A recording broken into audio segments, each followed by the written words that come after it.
Mário, eles me passaram a vontade que eu falasse algo sobre esse livro, que é o livro Porquê da Vida, escrito por Leon Denis. Trouxe os dois aqui, que é os dois que eu tenho, uma edição mais antiga e a edição mais recente, todos eles publicados pelo Centro Espírita Leon Denis. Não sei se todos aqui acompanham, aqueles que não estão inscritos ainda, eu já faço então um merchan, para que se inscrevam no meu canal, William Jacob, porque lá a gente tem compartilhado todas as quintas, inclusive hoje foi dia, um estudo que eu estou fazendo sequenciado desse livro. Então hoje, por exemplo, eu publiquei o 10º estudo, o 10º episódio, e agora que eu estou no capítulo 2, finalizei hoje o capítulo 2. Então, o pessoal percebe que na palestra de hoje não vai dar para falar tudo que esse livro, obviamente, nos proporciona. O estudo que eu publico é de 3 minutos, um estudo rápido, que é justamente para facilitar. Eu sei que nesse momento tem 200 mil lives todos os dias, então a nossa intenção é publicar um estudo um pouco mais resumido, mas não ter pressa para correr na obra. Então, a gente vai fazer estudos com tempo curto, porém, serão vários e vários episódios para tentar extrair daquela obra o melhor. Então, quem não se inscreveu, faço o convite novamente, canal William Jacob.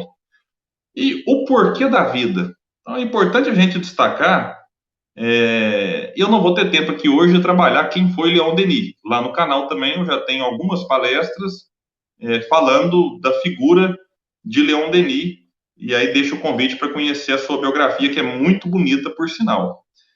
Então, quando a gente pensa no título, o porquê da vida, para facilitar um pouco a importância da reflexão sobre esse tema, a gente tem que trazer algumas comparações, porque a gente pensa em vários porquês ao longo da nossa existência, mas não pensa nesse grandioso porquê que envolve a vida como um todo. Então, se a gente pergunta assim, por que que você vai para a escola? A pessoa vai dizer, olha, eu vou para aprender alguma coisa, para ficar mais inteligente, para me formar numa profissão que eu gosto, para ficar depois mais rico, ter mais dinheiro, uma melhor qualidade de vida.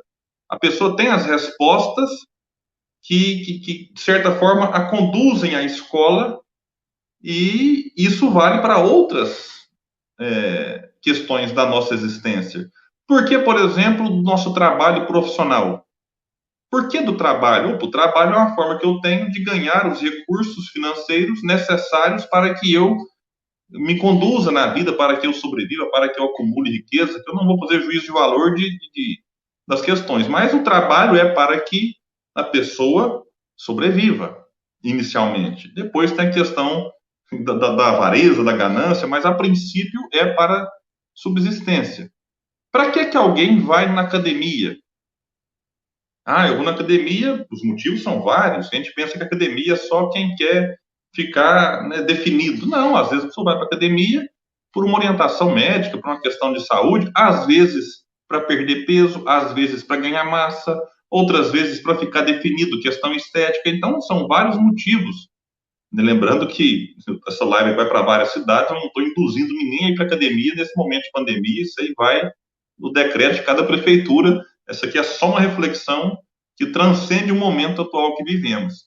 Então, quando alguém vai para a academia, ela tem uma resposta pronta. Eu vou por causa disso. Eu vou contar a verdade. Eu não gosto de academia, mas eu vou por obrigação, porque eu gosto de correr. E uma das formas de eu me fortalecer é fazendo musculação. Então, eu vou para a academia, faço musculação, fortaleço ali os músculos que eu preciso para a corrida. Então, eu sei qual é o meu objetivo na academia. Era, né? Porque já tem um bom tempo que eu não vou. Para que alguém vai no salão de beleza? Então, são vários deslocamentos que nós fazemos ao longo da existência para lugares, para situações, que mesmo que a gente não reflita por quê, a gente sabe lá no inconsciente o que é que a gente vai fazer naquele local. E a grande pergunta é, o porquê nós viemos para esse mundo? Ou dá para trabalhar até uma outra ideia, para que nós viemos neste mundo? O porquê muitas vezes nos remete ali a um passado, mesmo que seja um passado recente. O para quê nos remete a um futuro, que pode ser um futuro próximo. Então, essas questões, por que e para que nós aqui estamos, são importantíssimas. E a gente poderia resumir numa única palavra: progresso. Estamos aqui para progredir. Parece abstrato, né? Ah, progresso, evolução. Eu queria uma coisa mais palpável. Então, vamos de uma maneira bem direta. O nosso desafio parece que caiu aí, né? Como é que tá a conexão, gente? Me dá um alô aqui, porque tá ok aí, gente? Tava com uma outra conexão reserva aqui, ela só me dá um ok se tá tudo beleza aí, deixa uns comentários aí, porque eu tô perdido aqui agora, sumiu a tela do... Tá ok, então beleza, o Mário já me deu uma luz aqui. Então, de uma maneira bem resumida e direta, estamos aqui para desencarnar melhor do que reencarnamos. Isso é progresso. Agora, o quanto vamos estar melhor, aí já é uma outra questão, aí já é um outro ponto que a gente precisa parar para pensar bem. De que forma estamos contribuindo para o progresso do outro, do mundo que vivemos? Eu usei o verbo contribuir, porque eu não posso fazer o progresso para o outro. Eu não posso evoluir no lugar do outro. O progresso é individual, porém ele se dá no coletivo. Essa é uma reflexão tão atual, né? No momento de pandemia, em que às vezes precisamos ficar isolados, e alguém pode pensar, ixi, o isolamento agora está despertando o egoísmo das pessoas. Só que a minha contribuição, mesmo isolado para o coletivo, é importante. E tem pessoa que, podendo ficar isolado, não se isola, ela acaba afetando e prejudicando o coletivo. Quando alguém, por exemplo, decide ir contra as orientações sanitárias, circulando em ambientes em que o uso da máscara é obrigatório e ela circula sem máscaras, este indivíduo está prejudicando o coletivo. Então, o seu progresso individual fica comprometido pela forma como ele lida no coletivo. E o oposto, se o indivíduo se preocupa com o bem comum, não apenas consigo, mas com os outros, se ele respeita o distanciamento, se ele utiliza a máscara, se ele higieniza as mãos, se ele evita o contato, algo nesse sentido, tudo que os diversos órgãos mundo afora têm orientado como benéficos, né, para esse momento, ele, na relação coletiva, progride pessoalmente. Então, essa é uma contribuição que a gente está dando para o momento, ou que a gente está deixando de oferecer. E Allan Kardec vai dizer, quando na questão 132 ele pergunta qual é o objetivo da encarnação dos espíritos, Deus lhes impõe a encarnação com o objetivo de fazê-los chegar à perfeição, progresso. E aqui ele vai desenvolver a ideia, para alguns é uma expiação, para outros é uma missão. E a gente às vezes para aqui e não reflete mais na questão. Só que um pouco mais abaixo ele vai dizer o seguinte: a encarnação tem também outro objetivo, que é o de colocar o espírito em condições de cumprir sua parte na obra da criação. Para realizá-la é que, em cada mundo, ele toma um aparelho em harmonia com a matéria essencial desse mundo, cumprindo aí, daquele ponto de vista, as ordens de Deus.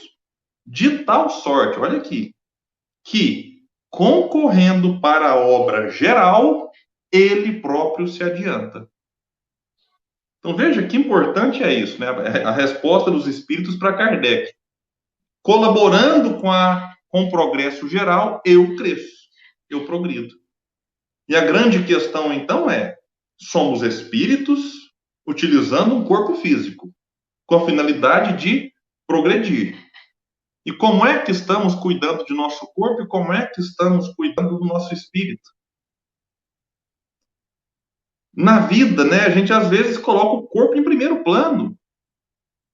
E não é para dizer que não deve ser considerado o equilíbrio do corpo da saúde física. É sim, porque senão a gente desencarna antes da hora e prejudica o progresso do espírito. Então, eu preciso cuidar do corpo. Mas o que muitas vezes observamos é que nós ignoramos, né, esse aspecto espiritual, esse aspecto da espiritualidade. E aí, simplesmente, ficamos anos e anos, décadas e décadas encarnados e saímos daqui ou estagnados, já que ninguém regride, eu vou falar isso mais para frente, mas já estou dando um spoiler, ou a gente desencarna com um progresso muito pequeno. Eu assisti uma live recentemente da Ana Michele com uma filósofa, e ela falou coisas maravilhosas, assim, as duas falaram, na verdade, coisas maravilhosas, de que a gente, às vezes, fica idealizando que uma vida para ter progresso tem que ser uma vida longa, de que eu preciso ficar 80 anos encarnados, 90 anos encarnados, para a vida ter valido a pena. Sendo que, na verdade, a gente tem que fazer a vida valer a pena, mesmo que ela seja curta. E como que eu vou saber se a minha vida vai até os 80 ou se ela vai até os 34, que é a minha idade, causando surpresa em muitas pessoas, eu sei. Então, é a vida ser intensa. Jesus disse, né? Eu vim para que tenhais vida, e vida em abundância.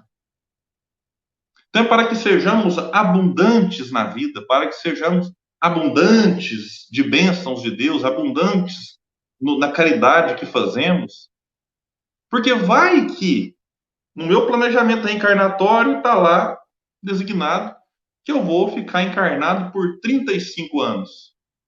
Opa, então falta só um ano para minha desencarnação. Meu aniversário será daqui 13 dias. Então, daqui 14, será que eu já desencarnei? E aí? Eu falo, puxa, Deus, você errou no meu plano, tinha que ter deixado eu mais tempo, porque eu ia começar a progredir a partir dos 35. Então, meus amigos, não vamos pensar em extensão da existência, porque isso aí não está nas nossas mãos. A abreviação está, mas se a gente abreviar, se complica mais. Mas ampliar além do tempo não está nas nossas mãos. Tem coisas que fogem do nosso controle. Então, por que eu vou fazer um plano longo se às vezes a minha existência não vai ser longa? Então, eu preciso me preocupar e me sintonizar aqui e agora da maneira mais equilibrada. E qual que é o roteiro que eu tenho para que eu possa agora, neste momento, passar a ser um pouco melhor? Que a gente às vezes pensa que progresso, coisa extraordinária, tem que ser fundando centro espírita, tem que ser fundando creche, asilo. Isso é uma forma de auxiliar o outro, sim, com certeza. Mas às vezes, e a própria pandemia tem nos ensinado isso, a gente pode ajudar o outro e se ajudar em gestos extremamente simples. Extremamente simples. A empatia, ela pode ser desenvolvida e colocada em prática em situações corriqueiras. E também a indiferença. A indiferença pode ser demonstrada em situações simples. Então é necessário a gente enxergar que o roteiro estabelecido há 2000 anos por Jesus precisa ser por nós melhor compreendido. Porque está tudo lá. Como disse o Espírito da Verdade no capítulo 6 do Evangelho segundo o Espiritismo. Todas as verdades estão no cristianismo. Os erros que nele se encontram são de origem humana. São de origem humana. Então precisamos, com todo respeito aqui, eu não faço crítica à religião, mas apenas ao pensamento que permeia muitos de nós. Precisamos tirar Jesus da cruz. Mas não é tirá-lo da cruz, que isso talvez já foi feito pelo Espiritismo, mas deixá-lo só no centro. A gente precisa trazer o mestre para dentro de casa, para as relações pessoais, para a sociedade, quando nós estivermos ali convivendo uns com os outros. Então é necessário tirar Jesus da cruz, tirar do templo religioso e trazer para a vida, para o cotidiano. Leon Denis, no livro O Problema do Ser e do Destino, ele coloca uma reflexão até certo ponto forte, mas eu considero extremamente necessária. Ele fala assim, você está com dúvida de como agir, como decidir alguma coisa? Pergunte a um espírito que você considera mais elevado que você como ele agiria nessa hora. Que parte, lá ele usa o termo partido, mas você fala partido, hoje logo alguém já pensa em política, né? Partido no sentido de parte, né? Que parte este espírito evoluído tomaria se estivesse na minha situação? Bom, e sabendo que Jesus é o tipo mais perfeito que Deus ofereceu ao homem para lhe servir de guia e modelo, é perguntar: Jesus, como é que você agiria aqui? E aí? Chegou alguém aqui na porta para trazer uma pizza. Será que Jesus o receberia com máscara ou sem máscara? São situações simples que falam muito da nossa empatia ou da nossa indiferença. São coisas que a gente precisa trazer para o debate, porque a gente pensa que céu é um negócio assim, eu preciso. Não, às vezes é coisas do dia a dia, coisas do cotidiano mesmo. E Leon Denis vai trabalhar tudo isso num livrinho que eu esqueci de falar quando eu fiz a propaganda dele, num livrinho extremamente conciso. Leon Denis conseguiu colocar aqui, olha, essa edição que eu estou em mãos aqui agora, é que ela tem um pós-fácil, o pós-fácil não conta, né? Mas a edição mesmo em si tem pouco mais de 70 páginas. E a notícia boa, letra grande, ó, então dá para... cabeça para baixo, né? Então, em pouquíssimas páginas, Leon Denis conseguiu sintetizar um pensamento importantíssimo. E ele começa a obra com uma dedicatória que por si só já vale o livro. Leon Denis dedica este livro, escrito em 1885, portanto, há 135 anos, ele o dedica aos que sofrem.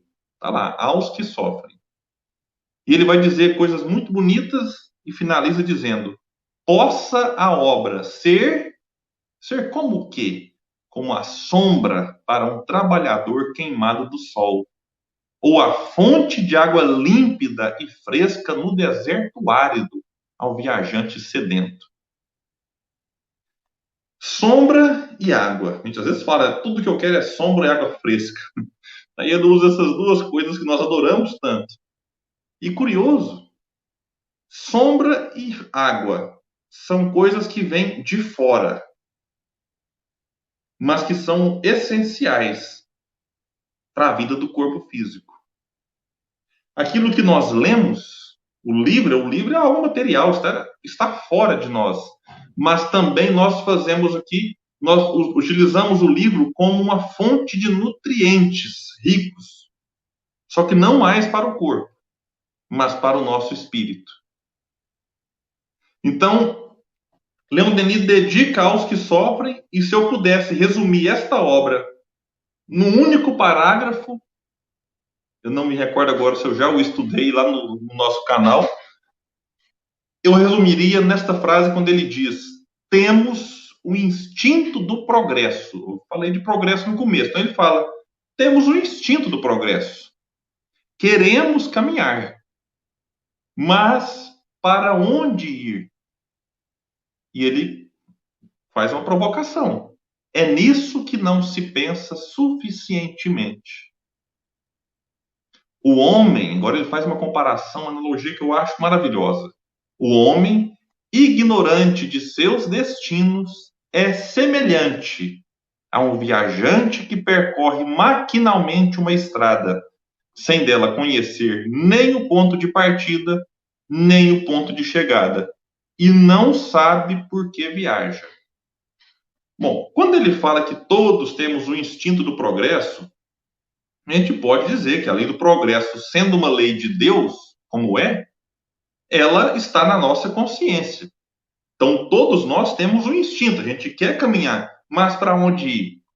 Essa é a reflexão que ele coloca, essa é uma provocação que ele deixa. Porque a gente, às vezes, não para pensar nisso. E fazendo uma comparação com as viagens terrenas, será que a gente sai para viajar sem saber para onde vai e por que viaja? Será que a gente faz isso? Porque se eu fizer isso, gente, ele vai colocar aqui, a gente perde o sentido da viagem. Como muitas vezes, ao não saber o porquê da vida, muita gente perde o sentido do viver. Quando eu não sei por que viajo, qualquer dificuldade se torna um obstáculo quase intransponível. Mas se eu sei onde eu preciso chegar, aquele obstáculo que surge na minha frente, ele toma outra proporção, ele é ressignificado. Já pensou? Vamos pegar aqui um exemplo agora. Você está viajando de carro, e eu vou confessar para vocês, gente, eu estou numa saudade de viajar, que é um negócio impressionante. Nossa Senhora, tanta coisa a gente tem saudade de fazer nessa hora, tem até aquela brincadeira, né? Saudade de viajar, né, meu filho? No meu caso, é saudade de viajar mesmo. De parar num posto, comer um pão de queijo, de parar, pedir um cafezinho quente, ali tomar aquele cafezinho sentado na estrada. Adoro isso. Isso realmente eu tenho sentido falta. Mas já pensou, se a gente não sabe por que viaja, o pneu fura. Fala, o pneu furou, a gente vai ficar ali reclamando e tal. Mas se eu sei qual é o meu destino, se eu sei quem me espera do outro lado da viagem, eu vou dar um jeito de arrumar forças, meios para trocar aquele pneu o mais rápido possível, com o menos estresse possível, com maior êxito. Com qual finalidade? Para continuar a viagem. Então, às vezes, a gente lida com problemas que você fica, de certa forma, tem que desenvolver ali a resignação, tem que desenvolver ali a aceitação, porque você não consegue mudar. Por exemplo, quem aqui já andou de avião sabe o que eu vou falar agora. Gente, você entra no avião às vezes que você faz uma escala apertada que não dá tempo de você parar num lanche, comer alguma coisa. E aí você já sai de um avião, já faz a conexão, já entra em outro, aquela fome. Aí, de repente, depois de meia hora, depois de muita turbulência, de muito recado, vem a coitada da aeromoça que não tem culpa nenhuma. Né? Os tripulantes não têm culpa. Vem servir o lanche do avião. É um bolinho assim, muito michuruca, muito sem graça.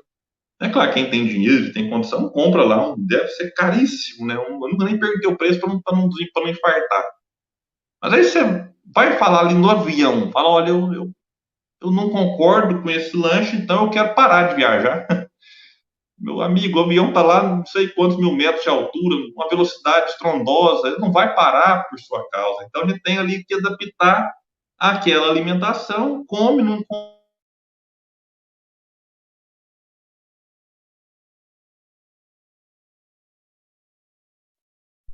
Caiu, voltou, parece que voltou de novo, né? Às vezes até dá tempo da gente passar no, num lanchonete ali do aeroporto, mas a gente quase desencarna na lanchonete. Você paga R$ 9 num pão de queijo pequeno, R$ 9 uma xícara de café, você olha, dá uma saudade da avó, que faz um pão de queijo muito melhor do que o do aeroporto, e de graça, né? Você vai lá, ela já comprou, claro, ela já fez, teve o trabalho, então a gente pega lá de graça, né? Então, são situações da viagem que a gente passa por elas, comendo, não comendo, comprando, não comprando, porque a gente sabe onde tem que chegar. Na vida, muitas vezes, a gente fica perdido. Perdido, literalmente quase. Você chega para alguém e pergunta assim: de onde você veio? Você fala, de onde que eu vim? Como assim? Eu vim do hospital, no caso aqui de Uberlândia. Eu, por exemplo, nasci no Santa Genoveva. O outro nasceu ali, nasceu aqui. Ela acha que vir é do hospital, não é do local físico. Mas tudo bem, vamos prosseguir na reflexão. Aí você pergunta assim: para onde que você vai então? Ela vai falar: vou para o cemitério, vou para o crematório, Bom Pastor, São Pedro, Buriti, que são os cemitérios e crematório aqui de Uberlândia. Que ela pensa que o seu destino é esse. Ela veio do hospital com o destino do cemitério. Porque ela ignora o que ela é. E aí, quando alguém pergunta assim: então por que você viaja? Por que você está vivo? Se você está enfrentando esse tanto de dificuldade, esse tanto de doença, esse tanto de problema financeiro, passando por perrengue, por aperto da pandemia, de várias formas. Aí tem muita gente que, como não sabe de onde veio, nem para onde vai, e por consequência não sabe por que viaja, decidem abandonar a viagem, cometendo suicídio. E a gente tem que dizer: olha, você está abandonando a viagem desta existência, mas a viagem mais ampla, que é a viagem do espírito imortal, esta continua, com corpo ou sem corpo. E quando eu me rebelo diante da viagem, seja essa do avião, de carro ou a da encarnação, tudo fica mais difícil. Tudo se complica. Então, olha a importância da gente compreender o que é que a gente está fazendo aqui. E qual que é o nosso destino. Porque o espírita responderia diferente essas perguntas de onde veio e para onde vai. De onde eu vim? Vim do mundo espiritual. Eu não sei exatamente de onde. É bom nem saber. É bom que essa informação fique muito, muito oculta. Para onde que eu vou? Eu vou de volta para o mundo espiritual. E por que que eu viajo? Opa, para que eu faça essa viagem e faça essa volta melhor. Diante dessas respostas, o indivíduo tem forças extras para conviver quando não consegue superar com uma doença, mesmo tida pelos médicos como incurável, para saber atravessar situações desafiadoras ao longo da existência. Para que a partir de uma injustiça, por exemplo, eu não cometa um crime. Porque o indivíduo que pensa que a vida é só ter prazer, quando ele sofre um prejuízo, ele às vezes decide resolver aquilo com as próprias mãos. E aí ele se complica. Por quê? Porque ele ignora a continuidade da vida. Ele pensa que resolvendo aquilo da sua forma agora, tudo está certo. Só que se ele soubesse o que virá depois, ele talvez reprimiria esse impulso que muitas vezes nós temos do homem velho de querer resolver as coisas através, por exemplo, da violência. Então, essas questões a Denis coloca porque é importante. E quando eu falo que o indivíduo que não sabe essas respostas fica perdido, é Leon Denis que disse no livro, quando vai falar que, por conseguinte, o indivíduo que não sabe essas questões está sempre disposto a deter-se ao menor obstáculo e perde seu tempo sem a preocupação do objetivo a atingir. Então é necessário, eu falei na academia, saber por que a gente vai, por que eu vou para a escola, por que eu faço algo. Isso é importante, isso nos motiva. Como motiva a vida quando eu sei que o meu objetivo aqui é sair dela maior, é deixar um legado. Como eu gosto de brincar, é deixar as pessoas chorando no nosso velório, é sentindo falta mesmo. Nossa, mas vai fazer falta demais. Mas já pensou, você vai no velório lá e que não vai fazer falta nenhuma. É porque não deixou marca. Então é necessário deixar uma marca nas pessoas. A marca de amor, de solidariedade, de fraternidade, de respeito. Então isso é importante. Que legado estamos deixando enquanto pessoas? William, não estou deixando legado nenhum até agora. Vou ficar preso numa culpa que agora o resto da vida, porque eu não fiz nada até hoje. Poxa, vamos lembrar de uma frase do Chico. Embora ninguém consegue voltar atrás e fazer um novo começo, qualquer um pode começar agora e fazer um novo fim. Então, sempre é tempo de recomeçar, sempre é tempo de reconstruir, sempre é tempo de fazer algo mais. É isso que a gente precisa trabalhar muito. E a gente, quando lida com essas questões, tem que dizer esse porquê da vida, qual o objetivo da vida, que são indagações importantes, a gente tem que fazer enquanto se vive. Porque a vida não para a gente fazer o curso dela.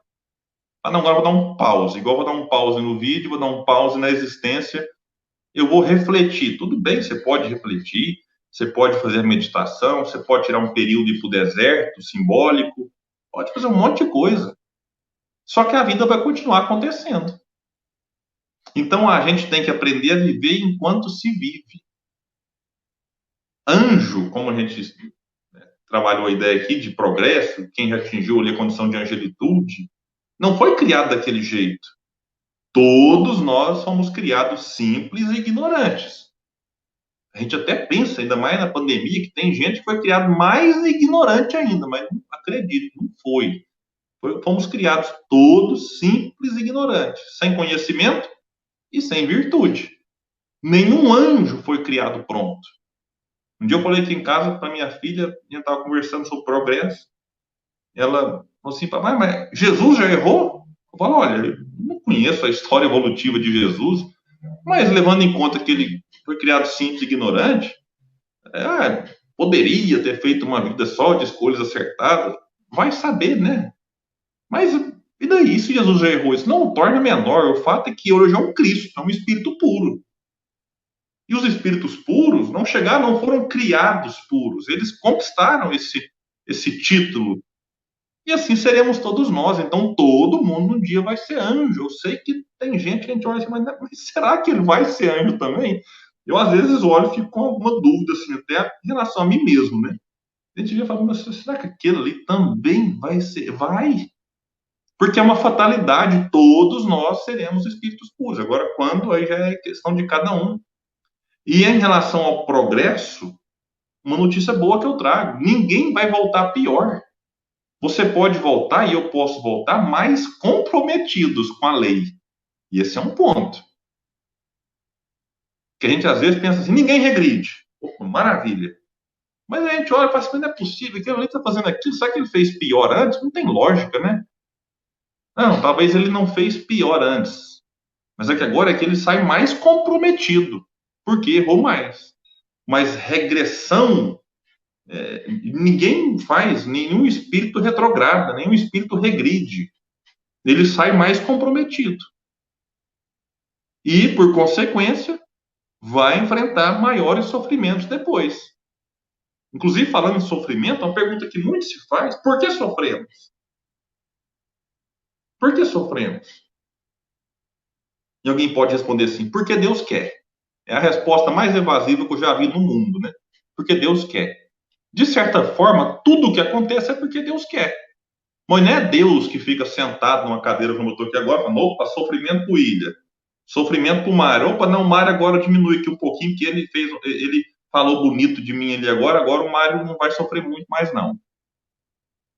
Então, de certa forma, tudo é porque Deus quer, porque tudo está segundo as suas leis. Mas não essa ideia de um Deus antropomórfico, como Voltaire era genial, né?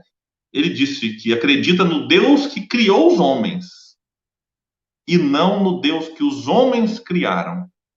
É diferente.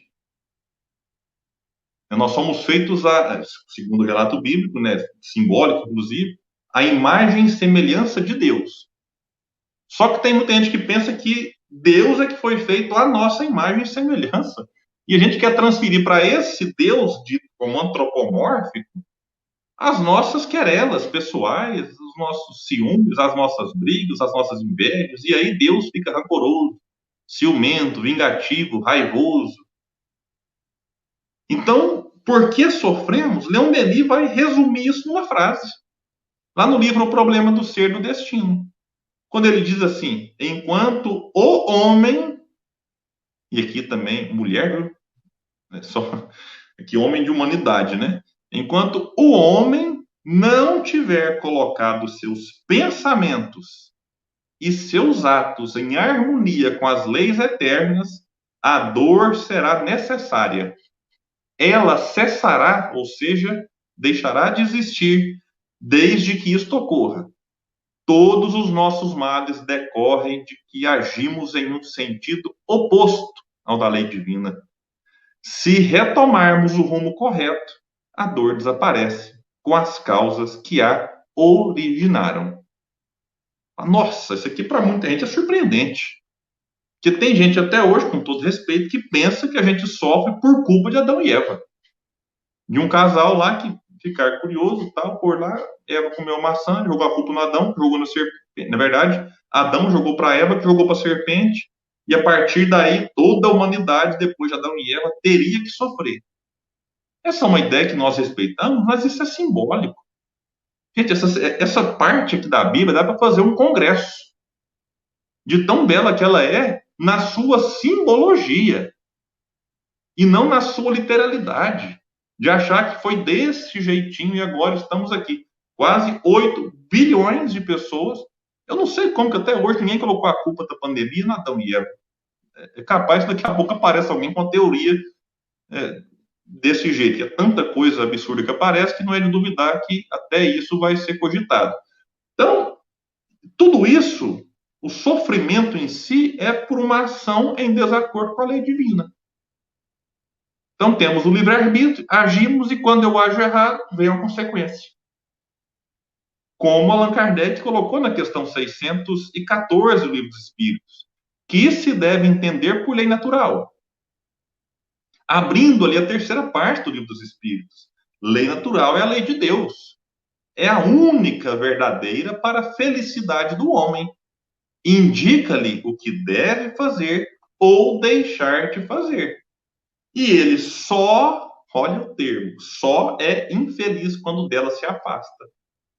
Então, na medida em que, a partir do uso do livre-arbítrio, eu me afasto da lei divina, logo eu me deparo com sofrimento. E onde é que está a lei divina? Eu quero segui-la. Questão 621, na consciência. O que é uma resposta extraordinária, já que todo mundo achava que a lei de Deus estava num livro. Qual que é a consequência de eu dizer que a lei de Deus está limitada a um livro? É claro que os livros considerados sagrados, o livro, Bhagavad Gita, o Corão, eles trazem ali indicativos da lei divina, orientações que representam sim a lei de Deus. Mas se eu falo que a lei de Deus está apenas na Bíblia, eu pergunto, e os indígenas que não têm contato com a Bíblia, estariam estes isentos das responsabilidades por não conhecerem a Bíblia? Isso é uma pergunta que a gente tem que fazer. Mas quando eu falo que a lei de Deus está na consciência, todo ser humano a tem, dentro de si e não fora. Porque senão alguém pode falar assim, olha, está aqui a Bíblia com a lei de Deus. Eu falo, não, não quero, que é para não ter responsabilidade. Então eu alego ignorância, não, só que a lei de Deus está na consciência. Então, caros amigos e amigas, já encaminhando para o nosso encerramento, é necessário a gente enxergar a vida além, enxergá-la de uma outra forma. Mas o ponto principal, para não ficar algo muito abstrato, é eu enxergar o outro como uma ponte que me leva até Deus. Porque é na relação com o outro que eu estou dizendo se eu compreendi qual é realmente o porquê da vida. Se eu trato o outro com indiferença, com apatia, enfim, eu estou demonstrando que eu não compreendi qual que é o meu papel. Mas se eu lido com o outro com a solidariedade digna de um cristão, aí sim, eu estou cumprindo aquilo que Jesus nos pede para fazer com o outro, aquilo que nós gostaríamos que o outro nos fizesse. Então, Leon Denis nos faz um convite, e eu já deixo esse convite para todos nós, quando de uma maneira muito bela e muito inspirada, ele foi nos dizer, lá no Porquê da Vida, eleva, pois, teu olhar e abarca as vastas perspectivas de teu futuro. Aure nesse espetáculo a energia necessária para enfrentar os ventos e as tempestades do mundo. Caminha, valente lutador, sobe a escarpa que conduz a esses cumes a que chamamos virtude, dever, sacrifício. Não te detenhas no caminho para colher as florezinhas das sarças, nem para brincar com as pedras douradas. Avante, sempre avante. Este é o convite que Leon Denis nos faz e é o convite que eu deixo para todos vocês, agradecendo pela paciência, pela companhia, deixando aí um convite para que vão até o canal William Jacob, quem quiser acompanhar com mais detalhes o estudo do porquê da vida, se inscrevam. Mais importante do que se inscrever, gente, é ativar a notificação, porque senão eu publico o conteúdo e ninguém recebe a notificação. Inclusive, quem estiver aqui acompanhando no YouTube, no canal, que nos acolhe, é importante observar lá, já está inscrito? Opa, já estou inscrito. Ativou o sininho? Não, não ativei o sininho. Então ativa, porque todas as vezes que a Casa Fraterna Missão de Amor publicar um conteúdo novo, chega lá no seu telefone e no seu e-mail um aviso, um lembrete. Nesse momento, com tantas lives, então é importante esse lembretezinho. E o meu, todos os dias eu publico um vídeo, praticamente todos os dias. E aí você olha lá, opa, gostei desse título, vou assistir, não gostei, rola para o lado, ignora, passa para frente, mas é importante que a inscrição e a ativação do sininho esteja feita. Mário, meu